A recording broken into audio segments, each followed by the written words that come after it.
इस बार 400 পার স্লোগানে সারা ভারতবর্ষকে মুখরিত করে তুলেছিল বিজেপির নিচু স্তরের নেতা থেকে শুরু করে প্রধানমন্ত্রী পর্যন্ত।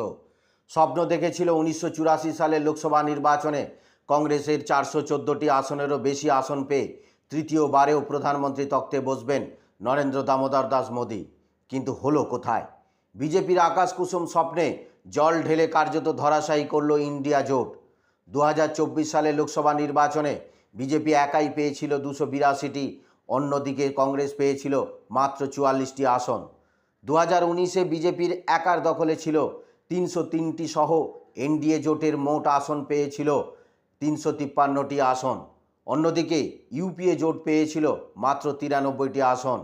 কিন্তু 2024-এর লোকসভা নির্বাচনে সমস্ত জল্পনা কল্পনার অবসান ঘটিয়ে ইন্ডিয়া জোটের কাছে প্রবলভাবে ধাক্কা খেয়ে এককভাবে ম্যাজিক ফিগার 272 ছুঁতে অসমর্থ হলো বিজেপি।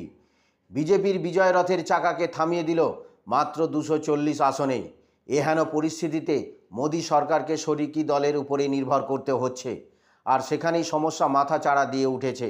শরিকি দলের অন্যতম নীতিশ কুমার অবশ্য আগে ভাগেই জানিয়ে দিয়েছিলেন যে রেল, গ্রামোন্নয়ন ও জলসম্পদের মতো দপ্তরগুলির কথা। অন্যদিকে চন্দ্রবাবু নাইডুর চোখ পড়েছে তথ্য প্রযুক্তি, সড়ক, পরিবহন ও জলসম্পদের মতো দপ্তরগুলির দিকে। এখন দেখার বিষয়, শরিকি সমস্যা মিটিয়ে আদৌ কি পারবে তৃতীয়বার দিল্লি তখ্তে বসতে Narendra Damodar Das Modi? Bureau report, BBP news.